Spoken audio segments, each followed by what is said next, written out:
नमस्कार, न्यूज अंग बिहार के डेली बुलेटिन में आपका स्वागत है। मैं हूं आपके साथ उम्मीद सोएबा। आइए करते हैं खबरों की शुरुआत। सबसे पहले नजर डालते हैं आज की हेडलाइंस पर। आचार्य धीरेन्द्र शास्त्री को लेकर मंत्री अश्विनी चौबे ने दिया बड़ा बयान। कहा, उनको रोकने वाले का झड़ जाएगा 32 दांत।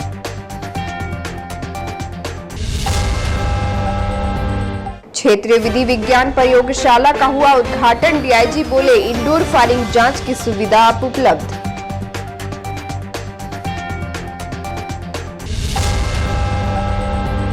टीएनबी कॉलेज के पूर्वजों ने वित्तीय गबन को लेकर दिया धरना। कहा, ऑडिट को रोकना बड़े घोटाले का संदेश।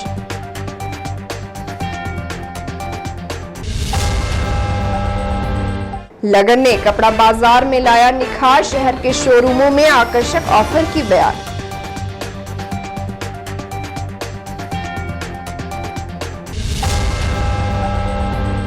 और भागलपुर में दिखी अजब परिंदे की गजब दोस्त।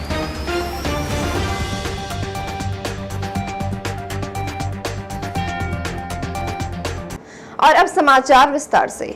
कथावाचक धीरेन्द्र शास्त्री के बिहार में आगमन से पूर्व सियासत तेज है। एक ओर राजद उन्हें बिहार आने से रोकने का प्लान कर रहे हैं, वहीं दूसरी ओर भाजपा धीरेन्द्र शास्त्री को पटना में होने वाले कार्यक्रम को सफल बनाने की तैयारी में है। इसको लेकर भागलपुर पहुंचे केंद्रीय राज्य मंत्री अश्विनी चौबे ने बड़ा बयान दिया है। मंत्री ने कहा कि बाल्यकाल से जिसने देश की दशा और दिशा को बदलने का संकल्प लिया, ऐसे संकल्पित व्यक्ति के सामने कोई टिक नहीं पाएगा। मंत्री अश्विनी चौबे ने कहा कि जो कहते हैं उन्हें आने नहीं देंगे, उसका 32 दांत झड़ जाएगा। उन्होंने कहा कि धीरेन्द्र शास्त्री का सफल कार्यक्रम होगा, मैं वहां स्वयं रहूंगा। देखते हैं किसकी मजाल है जो उन्हें रोक देगा। धीरेन्द्र शास्त्री सनातन संस्कृति के एक बहुत ही बड़े कह सकते हैं संरक्षक है और उन्होंने बाल्यकाल से ही भक्ति भाव से, हनुमंत की शक्ति से देश को दिशा और दशा और दिशा दोनों बदलने का जो संकल्प लिया है, ऐसे संकल्पित व्यक्ति के सामने कोई टिक पाएगा? आपको मालूम है, आंधी के तरह उड़ जाएगा, आंधी के तरह उड़ जाएगा। इसलिए आप जो लोग कहते हैं कि हम उनको आने नहीं देंगे, उनका 32 दांत झड़ जाएगा। शिक्षा मंत्री बिहार के मुख्यमंत्री नीतीश कुमार ने गुरुवार को नाथनगर के सीटीएस रोड स्थित विधि विज्ञान प्रयोगशाला में अवस्थित फायरिंग रूम, ऑफिसर श्रेष्ठ रूम प्रयोगशाला में पदस्थापित कर्मियों के लिए नवनिर्मित आवास, इंडोर रूम, पुस्तकालय का वीडियो कॉन्फ्रेंसिंग के जरिए उद्घाटन किया। इस अवसर पर भागलपुर पूर्वी प्रक्षेत्र के डीआईजी विवेकानंद, वरीय पुलिस अधीक्षक आनंद कुमार, आरएफएसएल के डायरेक्टर चंदन कुमार ने संयुक्त रूप से फीता काटकर और नारियल फोड़कर शुभारंभ किया। मौके पर एफएसएल के सहायक निदेशक अजय कुमार, सुनील कुमार, वरीय वैज्ञानिक सहायक नरेंद्र कुमार सिंह, सहायक निदेशक विनय कुमार, डीआईओ चंदन कुमार सिंह, लोकेश शंकर, राजेश चौधरी समेत विधि विज्ञान प्रयोगशाला के समस्त कर्मी मौजूद रहे। देखिए, यहाँ पे नवनिर्मित G1 भवन प्लस जो आवासीय परिसर बने हैं, आज इन सब का संयुक्त रूप से माननीय मुख्यमंत्री द्वारा उद्घाटन किया गया और उसमें यहाँ के भवन भी शामिल हैं और इससे यहाँ पर इंडोर फायरिंग की जांच की सुविधा उपलब्ध हो सकेगी। पदाधिकारियों के लिए व्यायामशाला, लाइब्रेरी और हॉस्टल, ये सभी व्यवस्थाएं जो है अब उपलब्ध हो गई हैं और यहाँ की संरचना जो है सुदृढ़ हुई है और हम इनसे अपेक्षा करते हैं कि आगे के दिनों में और अच्छा काम करें। भागलपुर टीएनबी कॉलेज के पूर्व एसओ अमरेंद्र कुमार झा ने गुरुवार को टीएनबी कॉलेज प्राचार्य कक्ष के सामने धरना दिया। धरना पर बैठे अमरेंद्र झा ने बताया कि कॉलेज प्रशासन ने वर्ष 2012-13 से 2019-20 तक स्टूडेंट से विभिन्न मदों में लिए गए शुल्क का ऑडिट कराने का निर्णय लिया था। वहीं वर्ष 2014 में लगभग 69,000 से अधिक राशि की गड़बड़ी मिली थी। उन्होंने कहा कि काउंटर कलेक्शन में घोटाला उजागर होने के बावजूद ऑडिट को बीच में रोकना बड़े घोटाले की ओर संकेत करता है। अमरेंद्र झा ने कहा कि जिस शख्स ने चालान में धोखाधड़ी करके 69,307 रुपए बैंक में कम जमा किए, वे 25 वर्षों से अधिक समय तक इसी पद पर काम करते रहे हैं। इसलिए इस बात से इनकार नहीं किया जा सकता है कि ऑडिट होने से गबन का बड़ा खुलासा हो सकता है। कॉलेज प्रशासन द्वारा मामले की लीपापोती किए जाने के विरोध में पूर्व में एसओ ने टीएनबी कॉलेज के प्रभारी प्राचार्य डॉक्टर एसएन पांडे एवं विश्वविद्यालय के अधिकारियों को पत्र लिखकर वर्ष 2019-20 तक का चार्टर ऑडिट पूरा कराने की मांग की है। टीएनबी कॉलेज जैसे गरिमापूर्ण कॉलेज में सरकारी संपत्ति का घोटाला हो और प्राचार्य की मिलीभगत से उसे रुकवा दिया जाए, यह दुर्भाग्यपूर्ण है। पूर्व प्राचार्य संजय कुमार चौधरी और यहाँ इस कॉलेज के इतिहास में पहली बार एसओ और अकाउंटेंट के प्रभार में रहे प्रकाश पाठक ने चार्टर ऑडिटर को कहा कि आप 12-13 से 19-20 तक का ऑडिट कीजिए काउंटर कलेक्शन का। काउंटर कलेक्शन की ऑडिटिंग शुरू हुई और ऑडिटिंग शुरू होने में एक रैंडम ऑडिट किया गया 14 से 16, 14, 15, 16 3 वर्षों में मात्र 15 डेट का, 14 में 5 डेट, 15 में 7 डेट और 16 में 3 डेट। इस तीनों डेट में काउंटर का कलेक्शन और चालान में धोखाधड़ी करके जमा करने में 69,307 रुपये घोटाले उजागर हो गए, जिसमें 2014 में 41,351 रुपये का घोटाला हुआ। 2014 में मैं विश्वविद्यालय में था। मेरे विश्वविद्यालय में रहने के बाद भी कॉलेज प्रशासन ने मुझे 69,307 रुपये गबन के लिए जिम्मेवार ठहरा दिया, जो दुर्भाग्यपूर्ण है। और हम प्राचार्य से मांग करते हैं कि आप न्यायालय की बात करते हैं, न्यायालय में सवाल था तो आपके बड़ा बाबू ने लिखा क्यों? आपके बड़ा बाबू न्यायालय का उल्लंघन करके आपसे दस्तखत करावे तो न्यायालय सामने नहीं आता है। लेकिन मैं अगर मौन व्रत रह करके अपनी बात को रखूं तो आप न्यायालय के हवाले से विश्वविद्यालय को पत्र लिखते हैं। टीएनबी कॉलेज के घोटाले के मामले में मौन व्रत पे नहीं सुनेंगे तो आमरण अनशन करेंगे, आमरण अनशन पर नहीं सुनेंगे आत्मदाह करेंगे, सरकार की राशि का पाई पाई वसूल करके टीएनबी में इतिहास करेंगे। और अंत में ये कहना चाहते हैं कि माननीय कुलपति कुल सचिव के संज्ञान में भी ये मामला है। टीएनबी जैसे कॉलेज में घोटाला हो और विश्वविद्यालय प्रशासन संज्ञान न ले, ये दुखद है। मैं विश्वविद्यालय प्रशासन से भी मांग करता हूं, अगर मैं गुनाहगार हूं तो मुझे सजा दी जाए, लेकिन इस घोटाले के पर्दे के पीछे जो छिपा हुआ है उस तथ्य को उजागर किया जाए और टीएनबी की गरिमा की रक्षा की जाए।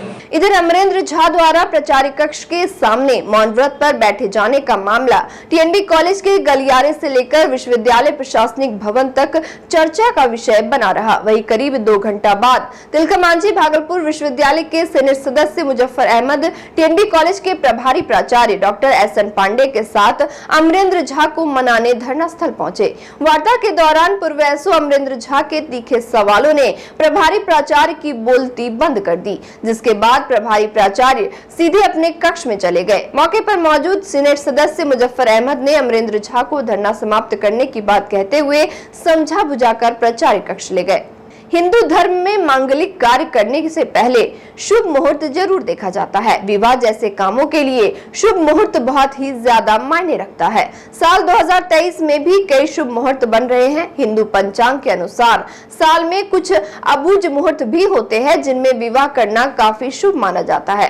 पंचांग के मुताबिक मई 2023 में 6, 8, 9, 10, 11, 15, 16, 20, 21, 22, 27, 29 और 30 को शुभ मुहूर्त बन रहे हैं, जबकि ईद का त्योहार खत्म होते ही मुसलमानों के घरों में भी शहनाई बजने लगी है।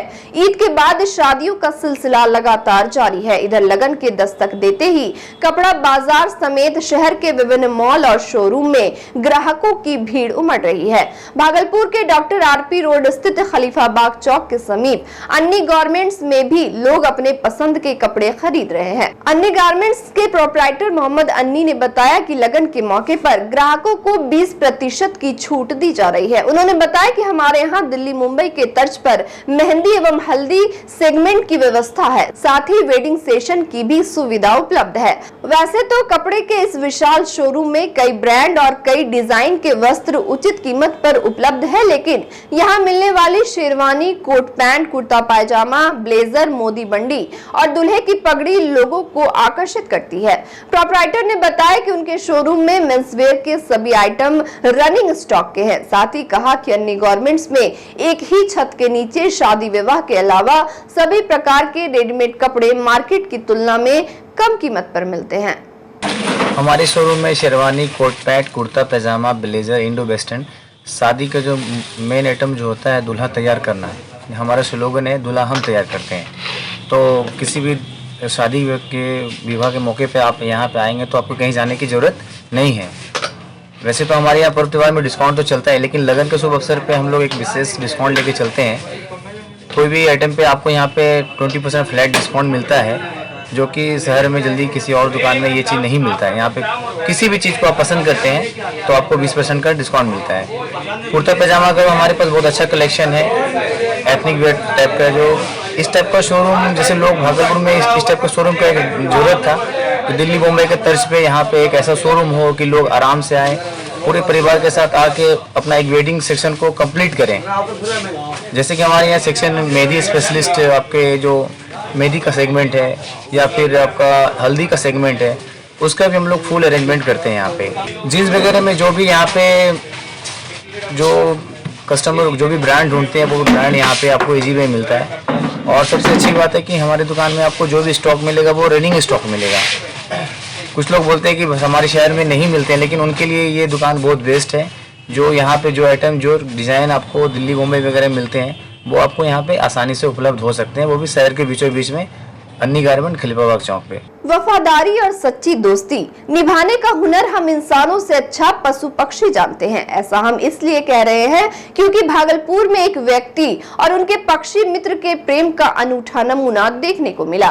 दरअसल एक युवक के साथ भागलपुर की सड़कों पर पालतू तोते बाइक से फर्राटे भरते देखे जा रहे हैं। कहते हैं ना कि जब इंसान और जानवरों की दोस्ती होती है तो वह एक अलग मिसाल बन जाती है। उसी तरह भागलपुर के कलीम के तोते के साथ जुगलबंदी चर्चा का विषय बन गया है। बता दें कि कुप्पा घाट मायगंज निवासी कलीम भागलपुर के बिजली विभाग के कर्मचारी हैं, जो अपने कंधे पर तोते को बैठाकर हर दिन बाइक की सवारी करते हैं। सबसे बड़े ताज्जुब की बात यह है कि उनके कंधे से उनका तोता उड़ता नहीं है, बल्कि बड़ी ही शान से बैठा रहता है। यह तोता कलीम की हर एक बातों और इशारों को बखूबी समझता है और कलीम भी तोते की हर इशारों को बारीकी से जान लेता है। वही मोहम्मद कलीम ने बताया कि 5 महीने पहले उनके छत पर एक घायल तोता पड़ा हुआ मिला, जिसका उन लोगों ने मिलकर इलाज किया। 1 महीने की सेवा करने के बाद तोता उन लोगों से इस कदर घुल मिल गया कि अब वह उन लोगों को छोड़कर कहीं नहीं जाता है। कलीम ने तोते का नाम जिम्मी रखा है। कलीम बताते हैं कि जिम्मी तोता उनके साथ परिवार के सदस्य की तरह रहता है। ऑटोमेटिक ही आया था उड़ते हुए। हाँ तो हमारे बच्चे लोग छत पे खेल रहे थे जी। तो हम जब ऑफिस से गए तो बोला कि पापा ये तोता पकड़े हैं, तो उनको हम पिंजरा में रखने लगे। ये बहुत परेशान करता था, हम इसको पिंजरे से खोल दिए। कितने महीनों से रख रहे हैं इसको? 5 महीने से रख रहे हैं। 5 महीने से। क्या नाम रखे हैं इसका? जेमी रखे हैं। अभी हम देखे तिलका जी के रोड पे आप इसको फराटेदार बाइक पे बैठ के घुमा कंधे पे। ये इसी तरह खुले मैदान में हमारे साथ चलते रहते हैं। अच्छा, हाँ। तो और क्या कुछ खासियत है कि ये बोलता है कुछ? क्या बोलता तो है, हर चीज बोलता है हमारे साथ। कहीं भागता तो नहीं? कंधे पे लेके आप बाइक चलाते आ रहे थे? कहीं भागते नहीं है। अभी जैसे यहाँ भी आए, ऑफिस आए, यहाँ पे जितने आदमी इनको परेशान करेंगे ये हर तरह की आवाज निकालेंगे, बोलेंगे उसको। दूसरों के कंधों पे जाता है क्या? जाते हैं, मगर उनको परेशान करते, कभी कान काटेंगे, कभी उसको गर्दन काटेंगे, इस तरह से। आपको कुछ नहीं करता? नहीं, हमारे साथ कुछ नहीं। आपके बच्चों को? मेरे बच्चों को भी नहीं। और वक्त हो चला एक छोटे से ब्रेक का, मिलते हैं ब्रेक के बाद।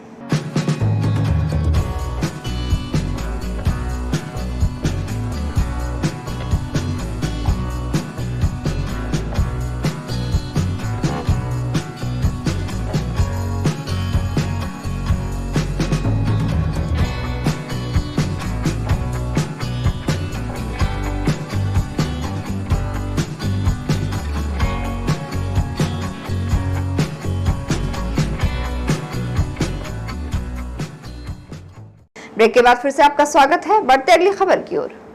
तिलकामांझी भागलपुर विश्वविद्यालय में बीते 26 अप्रैल को 47वें दीक्षांत समारोह का आयोजन हुआ था। दीक्षांत समारोह में कुलाधिपति राजेंद्र विश्वनाथ अरलेकर समेत कई गणमान्य शामिल हुए थे। वही समारोह में महामहिम के प्रोटोकॉल को लेकर बिहार राज्य विश्वविद्यालय एवं महाविद्यालय कर्मचारी महासंघ के प्रक्षेत्र मंत्री सुशील मंडल ने टीएमयू के कुलपति प्रोफेसर जवाहरलाल को आवेदन देकर नियम तोड़ने वालों के खिलाफ कार्रवाई की मांग की है। सुशील मंडल ने बताया कि महामहिम के कतार में नियम परिनियम को ताक पर रखते हुए कुछ शिक्षक सीनेट एवं सिंडिकेट के लिए आवंटित वस्त्र पहनकर उनके साथ चलते रहे। कुलपति को दिए गए पत्र में प्रक्षेत्रीय मंत्री सुशील मंडल ने आधा दर्जन शिक्षकों का जिक्र किया है जो कुलाधिपति के साथ सीनेट एवं सिंडिकेट सदस्य के लिए आवंटित वस्त्र को पहनकर टीएनबी कॉलेज स्टेडियम से मंच तक उनके साथ कतार में चलते रहे। 26/4/2023 को दीक्षांत समारोह हो रहा था टीएनबी महाविद्यालय में। महामहिम राज्यपाल महोदय आए थे, जिसमें जुलूस जो इनके पीछे चल रहा था उसमें अनऑथराइज लोग थे जो कि सीनियर सिंडिकेट का जो गौन होता है वो अन्य लोग पहन करके जा रहे थे इनके साथ। वो बिल्कुल नियम के परिनियम के विरुद्ध है। वो थे ही नहीं सीनियर और सिंडिकेट के मेंबर, जिनका नाम है अशोक ठाकुर जी जियोलॉजी विभाग, मुशफिक आलम जी पॉलिटिकल साइंस टीएनबी कॉलेज, इसके बाद Rajesh Tiwari psychology department TNB college, और ये थे जियोलॉजी साइकोलॉजी के निरंजन यादव जी पीजी के, और मनोज कुमार साइकोलॉजी के, और एक मैडम थी उनका नाम अभी हम बोले श्वेता पाठक, वो थे जो कि गाउन पहन के राज्यपाल महोदय के पीछे चल रहे थे। ये बिल्कुल नियम के विरुद्ध है। क्या किए इसको लेकर आप? इसके लिए हमने माननीय कुलपति जी को आवेदन दिया है कि इस पर जांच पड़ताल कर उन पर कार्रवाई की जाए। ये बहुत बड़ा चूक हो गया है भागलपुर विश्वविद्यालय में। भागलपुर सुल्तानगंज के मजदी पंचायत अंतर्गत शिवनंदनपुर गांव वार्ड संख्या 8 में एक पत्नी ने अपने भाई के साथ मिलकर अपने ही पति की निर्मम हत्या कर दी।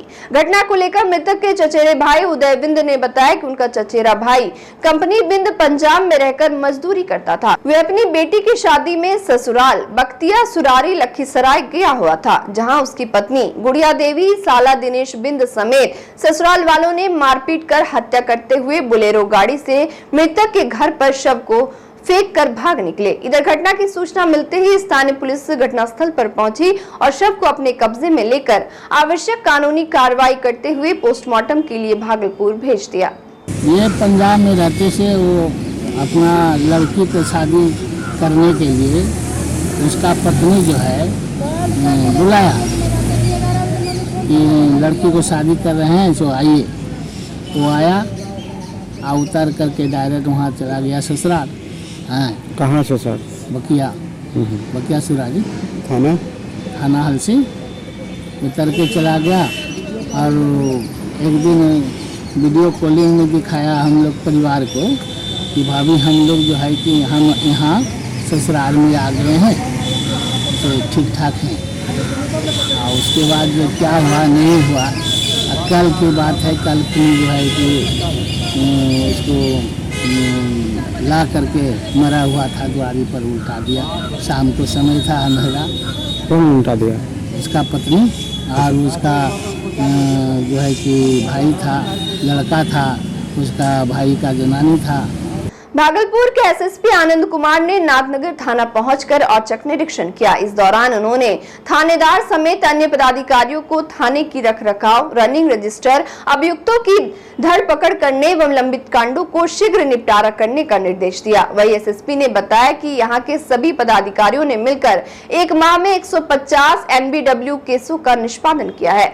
इसके लिए उन्हें पुरस्कृत किया जाएगा। साथ ही जो भी एसआर केस है उसकी सूची तैयार की गई है, उसको प्राथमिकता में रखकर निष्पादित करने का निर्देश दिया है। एसएसपी ने नाथनगर थाने के सभी पदाधिकारियों के कार्यों की सराहना करते हुए सभी से अच्छे से काम करने की बात कही और क्राइम कंट्रोल करने के कई टिप्स भी दिए। साथ ही आपराधिक घटनाओं पर रोकथाम के लिए सघन छापेमारी अभियान चलाने को कहा। मौके पर नाथनगर थाना के अन्य पदाधिकारी भी मौजूद रहे।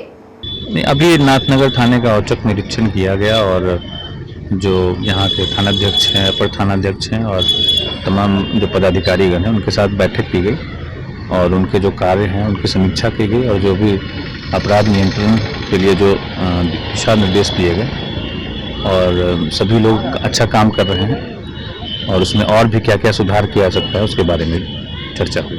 और अंत में चलते चलते फिर से नजर डालते हैं आज के हेडलाइंस पर। आचार्य धीरेन्द्र शास्त्री को लेकर मंत्री अश्विनी चौबे ने दिया बड़ा बयान, कहा उनको रोकने वाले का झड़ जाएगा 32 दांत।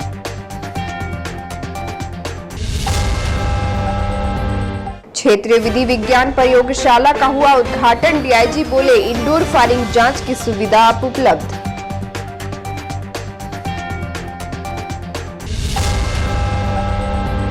टीएनबी कॉलेज के पूर्वैसों ने वित्तीय गबन को लेकर दिया धरना, कहा ऑडिट को रोकना बड़े घोटाले का संदेश।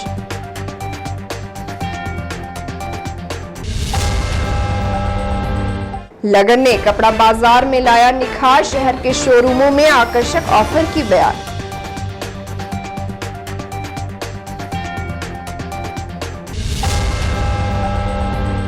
और भागलपुर में दिखी अजब परिंदे की गजब दोस्त।